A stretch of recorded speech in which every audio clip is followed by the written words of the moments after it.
자, 그럼 먼저 뉴스부터 한번 살펴봅니다. 우리 네. 권순우 취재팀장 어서 오십시오.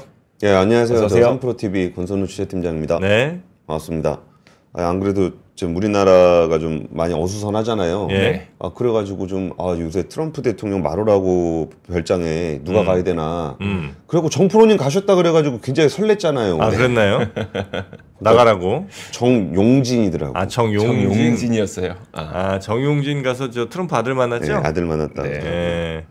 뭐 정치적인 얘기는 아니고 뭐 사업이나 뭐 신앙이나 뭐 이런 얘기했다 그랬는데 얼마 전에 한번 잠깐 정프로님 갔다 오시라고. 네. 그런데 이게 바로 가셨나 했더니 오해하셨구나. 일행을 좀 오해를 했습니다. 네, 정용진이 갔습니다. 신세계. 갔습니다. 신세계가 아니지 이마트라고 해야 되나 이제? 뭐 이마트 분리됐잖아요, 거기. 예, 뭐 네네. 분리 그렇죠. 이마트죠. 네. 네. 하여튼 우리나라 거버넌스 참 헷갈려요. 그러니까요. 이게 어느 회사 회장이라고 불러야 되는지 뭐 이런 것도 헷갈리는데 네. 어쨌든 뉴욕 증시 마감 상황은요. 다우존스는 0.61% 하락했고 나스닥은 0.32%, S&P 500은 0.39% 하락했습니다. 근데 뭐 미국 증시 계속 올라갔다라고 좀 얘기를 좀 드렸는데 다우존스만 보더라도 위에서부터 꽤 이렇게 막 지수 일수로 보면 꽤 많이 내려왔어요. 그러네요. 9거래일인가? 9거래일 맞습니다. 9거래일 연속으로 좀 하락을 했습니다. 네. 아무래도 트럼프 트레이딩으로 올랐던 증시가 좀 뭐 옛날 주죠. 옛날 주식들 옛날 주식이라 그러니까 좀 그러네. 약간 구경제 주식이라고 보통 표현을 하는데 네. 구경제 주식들이 이제 트럼프 트레이딩의 영향으로 좀 많이 올랐다가 좀 내려오는 모습을 보이고 있다라는 분석들이 좀 나오고 있어요. 근데 이게 참 트럼프 현상이라는 것을 보면은 트럼프는 어떤 사람일 거야라고 생각하고서 그쪽으로 쭉 가다가 막상 트럼프가 뭔가의 행동에 나서는 시점이 되면 원래대로 돌아오는 경향들을 좀 보입니다. 네. 그러니까 우리가 그 트럼프의 말에 따라서 행동하면 안 된다라고 서로들 얘기하면서 트럼프의 말을 기준으로 행동을 예측하고 거기에 대해서 선행으로 움직였다가 실제 행동으로 움직일 때는 또 원래대로 돌아오는 네. 그런 일들이 좀 반복적으로 일어나고 있는 것 같아요. 그래서 이제 우리나라 얘기로 좀 돌아가야 될 건데 우리나라는 지금 환율을 조금 봐야 될 것 같습니다. 이제 뭐 1438.9원? 네. 지금? 예. 그 야간 거래 초반까지 간 근데 건데 계속 올라. 그러니까 이제 정치적 불확실성이 해소된 거는 맞아요. 네. 그러니까 우리나라 그 경제를 챙기는 뭐 경제 관료들이나 금융 관료들이 꽤 대응을 잘 한 것으로 보여요. 이 정도 상황이면은 네. 그 진짜 좀 나라가 충격을 받을 수도 있는 상황이었는데 어떻게든 대외적으로나 투자자들을 잘 설득을 했었고 이 불확실성이 좀 짧은 기간에 해소가 된 것은 굉장히 우리나라가 건강하다라는 것을 보여준 거는 맞습니다. 근데 그렇다고 해서 투자를 해야 될 정도냐? 그러니까 이제 패닉셀을 막은 거는 맞는데 네. 그렇다고 해서 여기서 뭐 기대가 있어갖고 올라갈 정도로 분위기가 안정돼 있느냐 하면 그렇지는 않잖아요. 네. 그 전에 박병창 이사님이 한번 말씀하셨던 것 같은데 예. 이게 우리나라 환율이 약하면 외국인 투자자들 입장에서는 투자를 하기가 굉장히 좋은 환경이 되잖아요. 네. 그러면은 이제 환율이 약해졌으니까 외국인 투자가 들어올 것이다라고 생각하면 안 된다는 거죠. 네. 오히려 환율이 강해질 것이다라는 전망이 있어야 그렇죠. 들어오는 거지. 네. 단순히 환율이 약하다는 것만으로 외국인 투자자들이 들어오진 않는다라는 얘기를 박병창 이사님이 그 전에 해주셨는데 그 말씀이 맞는 것 같습니다. 네. 뭐 지금보다 얼마나 더 빠지지 않을 것이냐에 대한 것 때문에 들어오는 수요는 정말 미미하고 네. 오히려 정말 우리가 이제 더 성장할 것이다라는 기대가 있어야 들어오는 거지 이 불확실성이 해소됐다는 것만으로는 좀 쉽지 않다. 라는 얘기들이 좀 있습니다. 그래서 이제 1450원을 웃돌 가능성도 열어둬야 된다. 뭐 이런 얘기들 하고 있는 상황에서 굳이 지금 들어올 필요는 없는 거잖아요. 네. 그러니까 설사 여기서 많이 빠지지 않는다고 하더라도 지금이 그럼 들어가야 될 타이밍인가라는 것에 대해서 투자자들이 뭔가 거기에 대한 확신을 갖고 있지 못한 것 같습니다. 그 이창용 한국은행 총재는 어제 그 국회 기재위에서 뭐 이게 외채 못 갚는 게 외환위기인데 네.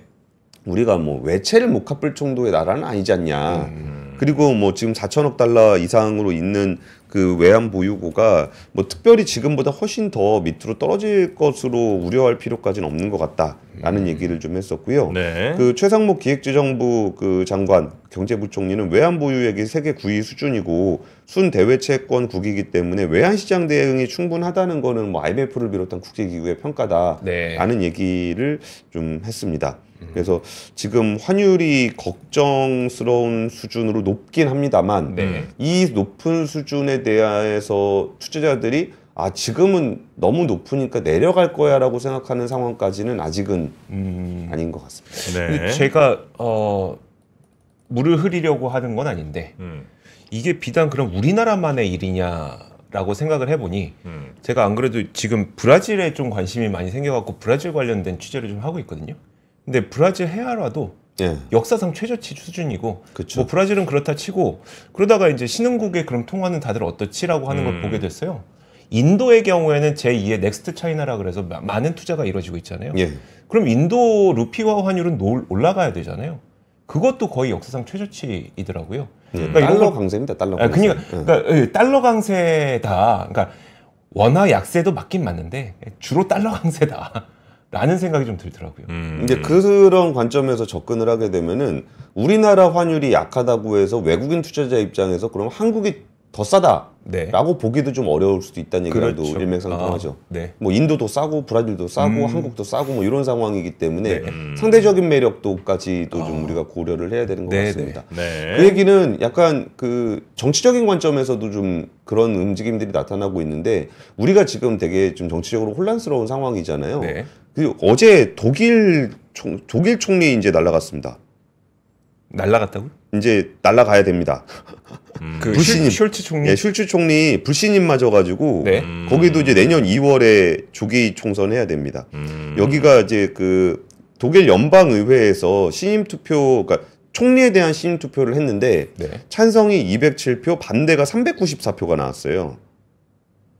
총리로 네, 네, 네, 인정할 네. 것이냐 그랬더니 반대가 음. 300 거의 400표 가까이 나와가지고 어. 이게 이제 숄츠 총리가 이렇게 되면은 총리가 이제 그 대통령한테 가서 의회를 해산하고 조기 총선을 해주세요라고 요청을 해야 됩니다. 그래가지고 지금 이제 조기 총선은 내년 2월 23일로 잠정 합의가 된 상황이고요. 네. 그 슈타인마이어 대통령도 뭐 이런 일정에 좀 동의하고 있다라는 얘기들이 좀 매체를 통해서 나오고 있습니다. 이게 독일 같은 경우에 증시가 나쁘진 않은데 여기도 뭐 우크라이나 전쟁 이후에 뭐 가스 공급 못 받는 문제, 그 탈원전 그 독일은 했잖아요. 네. 그리고 에너지 가격 엄청 올라가 버리니까 여기도 좀 공격을 좀 많이 받고 있고요. 그리고 뭐 경제정책 방향 관련한 분열과 대립도 계속적으로 이어지고 있는 상황입니다. 그래서 그 뭐 프랑스가 그 총리 낙마되면서 마크롱 대통령까지 위기에 처해 있다라는 거는 다들 들어보셨을 거 아니에요. 네. 그러니까 지금 뭐 우리나라만 정치적으로 혼란스러운 게 아니라 뭐 독일이나 프랑스 이런 데들도 뭐 시리아는 뭐 두말할 네. 나위가 없고요. 그런 상황들이 전 세계적으로 좀 이어지고 있습니다. 그래도 우리는 또 우리를 중심으로 생각할 수밖에 없으니까 네. 첫 번째 뉴스는 어제 그 트럼프 대통령 당선자가 대선 이후에 처음으로 기자회견을 했습니다. 네. 그 내용 자체는 그 기자회견을 한 이유는 그 손정희 회장 어제 1,000억 달러 투자하기로 한 거 네. 그거 세레모니 하는 거였습니다. 아. 근데 참 트럼프 당선이 얄미운 게 손정희 회장이 1,000억 달러 투자합니다. 그러고서 네. 2,000억 달러 못합니까? 아, 그랬더니 대단한 협상가입니다, 진짜. 네, 손정희 회장 당신 정말 대단한 협상가라고 뭐 열심히 해보겠다고 뭐 그런 얘기를 좀 하고 넘어갔는데요. 네. 이 과정에서 좀 언급들이 좀 있었는데 그 북한, 중국, 러시아, 중국, 일본에 대한 언급들이 있었습니다. 그러면서 이제 우크라이나 전쟁 얘기하면서 진짜 이게 뭐 2차 세계대전 이후에 뭐 최악의 뭐 사상자가 이어지고 있다. 뭐 최악의 대학살이다라고 얘기하면서 이 전쟁은 빨리 종결이 돼야 된다라고 네. 얘기를 했는데 확실히 트럼프 당선인이 말을 참 이렇게 얘기하면 좀 그렇지만 좀 맛깔스럽게 해요. 그러니까 이 전쟁도 그 전장이 평평한 들판이고 총알이를 막을 수 있는 거는 인간의 몸밖에 없다. 네. 그래서 숨진 군인이 천문학적 수준이라 내가 이 전쟁을 빨리 막겠다. 뭐 이렇게 얘기를 하고 있습니다.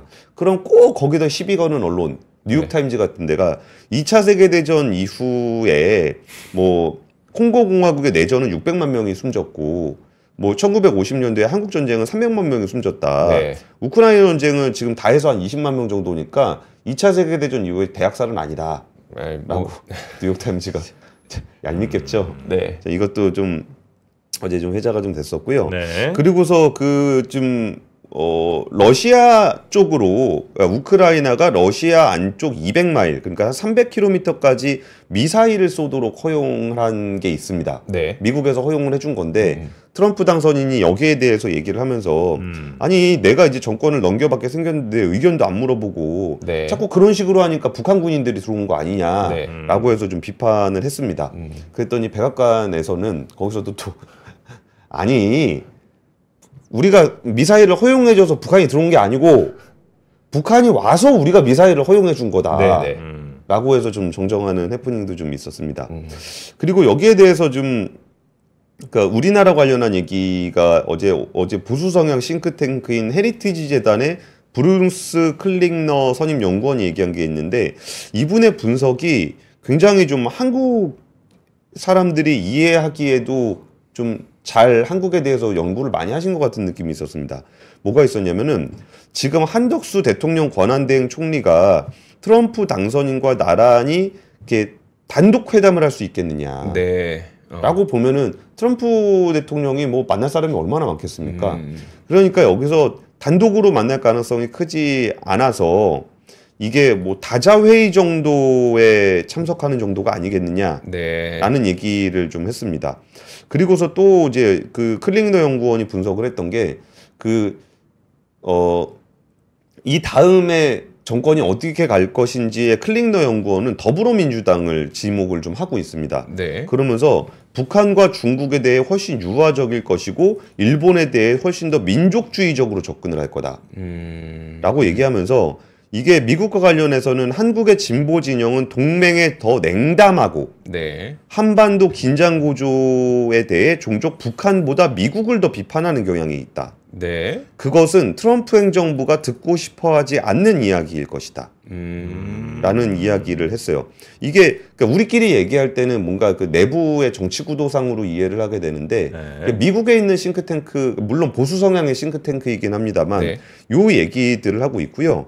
그리고 북한의 도발 가능성, 지금의 정치적 혼란기에 북한의 도발 가능성에 대해서 나폴레옹은 적이 실수를 하고 있을 때는 개입하지 말라는 했다고 얘기한다.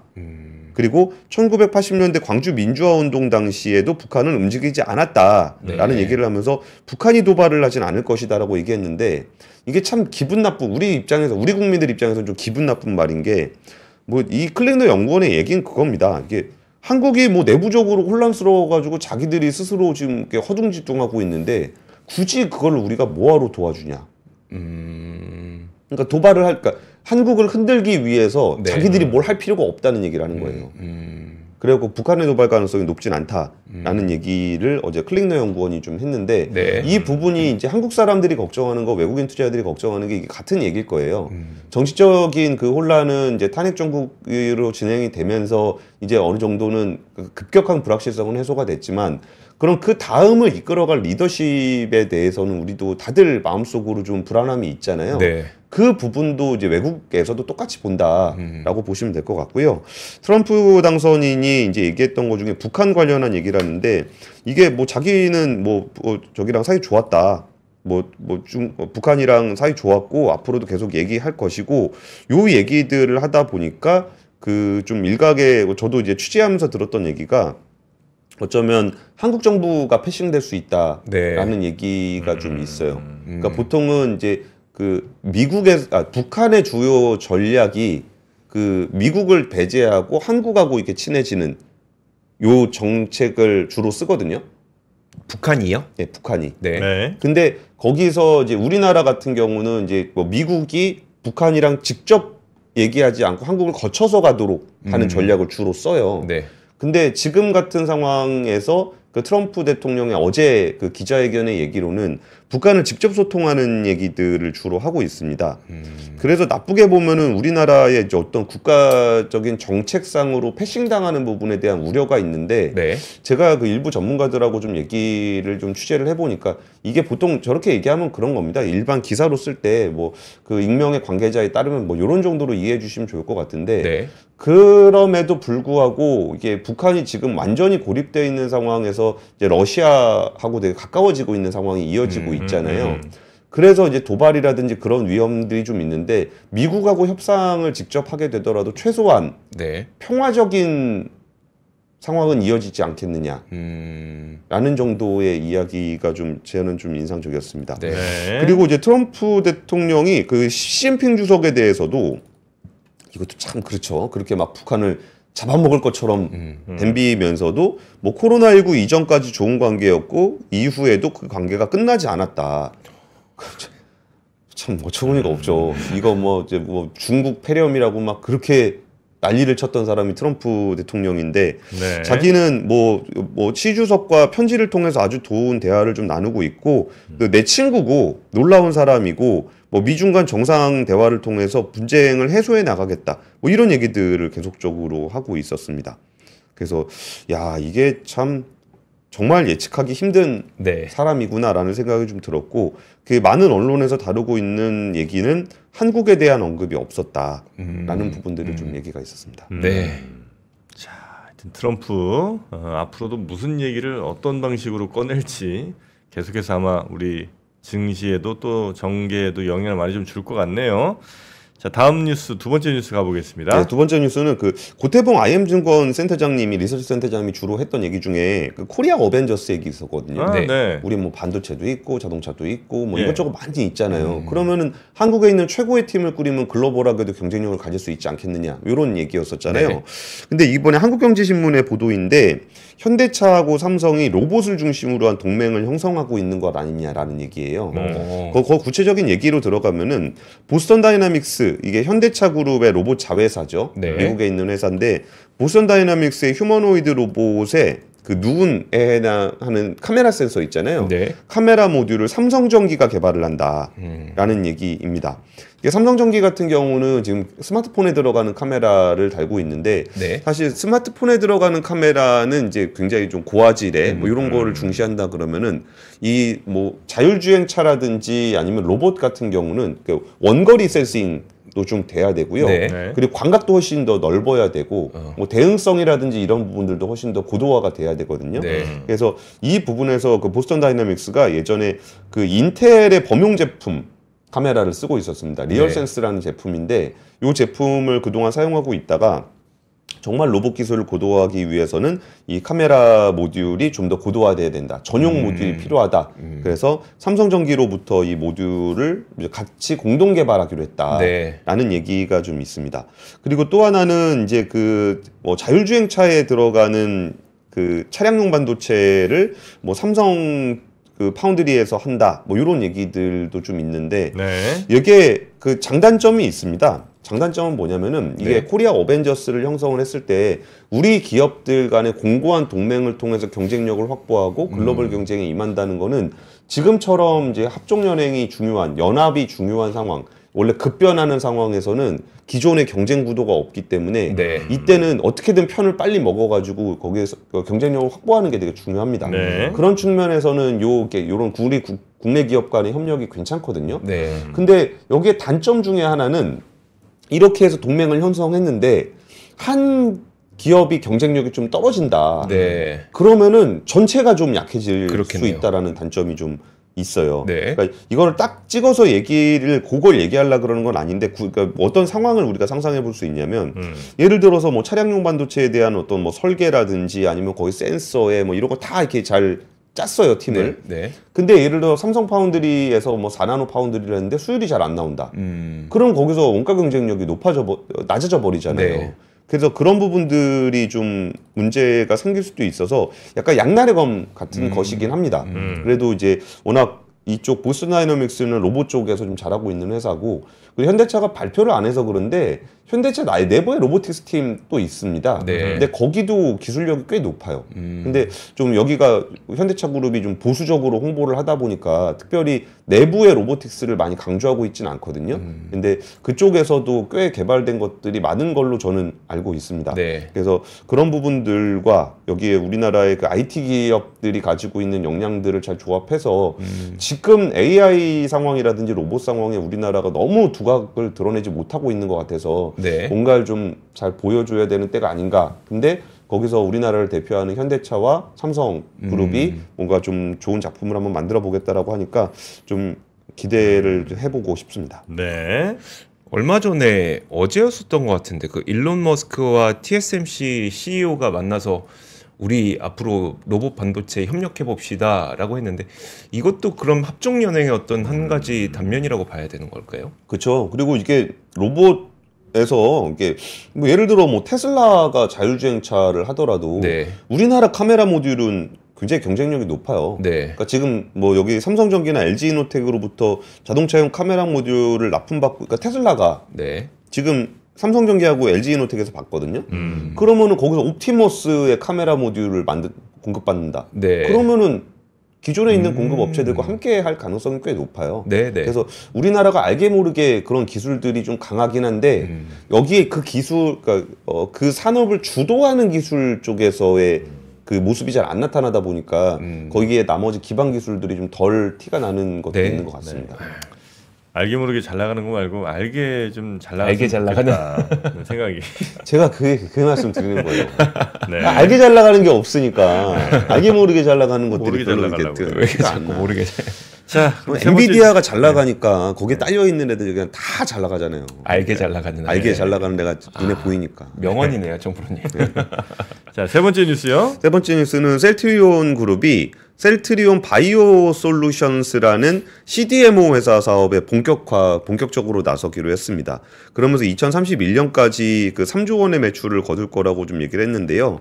근데 이게 어제 서정진 회장이 좀 얘기했던 것 중에 좀 특이한 점은 뭐가 있었냐면은 내년 상반기 10만 리터급 공장을 건설해서 2028년이면 CMO 상업 생산을 개시할 것이다 라고 좀 얘기를 하면서 CDO CRO 그러니까 CDO CRO는 공장 건설 전에도 가능한 사업인 만큼 내년부터 곧바로 서비스를 할 거다 네. 라고 좀 얘기를 했습니다.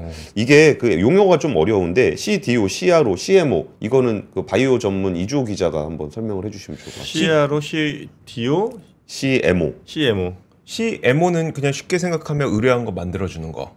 그 다음에 CRO는 리서치 해주는 거. R이 리서치니까 네. 연구 개발하는 거. 그 다음에 DO는 우리가 그 흔히 얘기하는 디벨롭먼트. 개발과 함께 생산까지 해주는 거. 그렇게 보면 되겠죠? CDMO는 그게 이제 CDMO가 그 CMO랑 CDO랑 DO를 합쳐서. 합쳐놓은 거.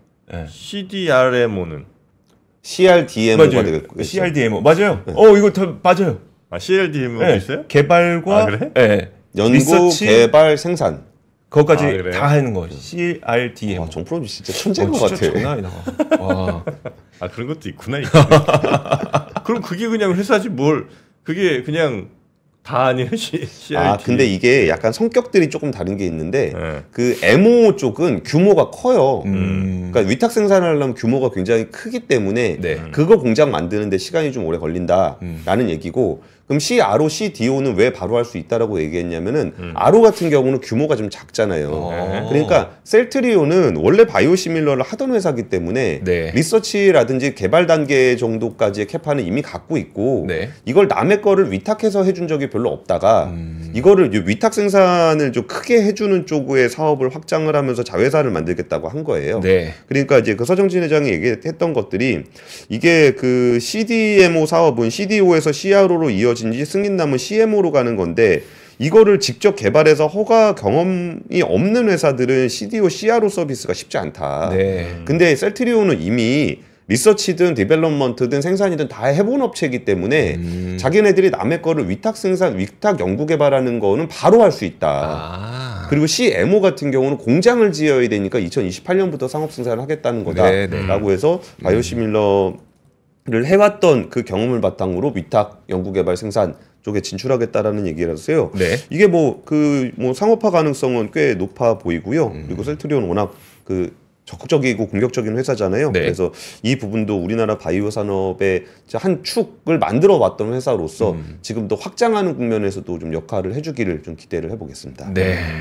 그게 지금 우리나라가 굉장히 좀 가능성이 좀 있는, 또 경쟁력 있는 그런 상황이라는 거죠. 그렇죠. 잘하고 있고 우리나라 잘하는지는 또 우리 이주호 기자가 잘 알 거 아니에요. 그 지난 11월에 바이오 헬스 수출이 거의 19% 늘었고 그 다음에 역대 1위를 기록했으니까 물론 아직 규모는 좀 작습니다. 15대 그 수출 품목 가운데 지금 한 11위 정도 하고 있기 때문에 수출 비중이 아주 크진 않거든요. 근데 그 중에 대부분을 지금 그 바이오 시밀러랑 그 다음에 CDMO 요것들이 차지하고 있기 때문에 네. 사실 요게 잘 되면 우리 수출도 좀 하방을 잘 다질 수 있는 그런 구조죠. 예. 알겠습니다. 그리고 또 저기 기술 수출은 바이오 헬스에 안 잡히긴 하지만 네. 꽤 많이 늘었죠. 그렇죠. 그래요. 자, 하여튼 우리 바이오는 저는 뭐 그래도 희망이 있는 몇 안 되는 그 섹터라고 저는 생각을 합니다. 네. 어쨌든 뭐 지금 뭐 전자로 다시 어떻게 잘해보자, 뭐 이거 좀 쉽지 않을 거, 가전 뭐 이거 쉽지 않을 거 아니에요. 아니면 뭐 또 뭐 화학 이거 다시 한번 열심히 해보자 쉽지 않을 것 같은데 바이오는 좀 네. 가능성이 있지 않나? 그렇죠. 긍정적으로 좀 보고 있습니다. 자, 그러면 정프로가 긍정적으로 봤으니까 긍정적으로 여러분께 선물이나 한번 나눠드리고 넘어가겠습니다. 자, 운조 커피 아시잖아요? 알죠. 예, 운조 커피에서 이번 달 또 퀴즈 내고 여러분께 선물 드리는 시간을 마련했습니다. 자, 퀴즈는 심플합니다. 이번 시즌 새로 나온 운조 커피의 신상 블렌딩은 무엇일까요? 하는 겁니다. 1번 윈터 블렌드, 2번 CRDMO, 3번 CDMOR. 여기 딴 게 있구나. 미안합니다. 2번이 카리나 블렌드, 3번이 썸머 블렌드입니다. 겨울이니까 뭐 이거 답은 최소한 썸머는 아니겠죠. 썸머는 아니겠죠? 네. 카리나가 예쁘긴 한데 저는 2번 찍겠습니다. 그럴래요? 팬심으로. 이제 뭐 가정이고 뭐고 없군요. 그냥 카리나로 가는구나. 카리나로. 대단합니다, 이조 기자. 윈터도 예쁘군요. 그렇죠. 네. 윈터가 그 윈터야. 자, 그래서 뭐 콜롬비아 수프리모, 브라질, 또 에티오피아의 예가체프 등등의 원두를 잘 섞은 약간의 단향이 좀 있고 귤 향이 좀 있는 그런 느낌으로 보시면 되겠습니다. 신상 블렌딩 200g을 30분께 쏘겠습니다. 요거는 여기다 쓰지 말라고 제가 3년 전부터 말씀드렸습니다. 여러분, 이제는 좀 말 들으셔야죠. 근데 링크가 있습니다. 여기 많이 치면 당첨 확률 올라간다는 썰이 있는데 설명해 주시죠. 그거는 약간 저 주술 같은 거죠. 네, 요즘 그런 걸로는 안 된다는 거. 사회 분위기 보시면 아실 텐데 주술로는 안 됩니다. 주술로는 안 된다. 자, 저희 링크 있으니까 링크 따라오시면 되겠습니다. 네. 자, 우리 권순우 팀장님과는 이 정도로 그러면 마무리하고요. 내일 다시 뵙겠습니다. 네, 내일 뵙겠습니다. 고맙습니다. 네, 감사합니다. 삶의 격을 높이는 9가지 지혜를 함께 나눕니다. 위즈덤 칼리지 시즌 2 영상 아래 링크를 클릭하시면 자세한 내용을 확인하실 수 있습니다.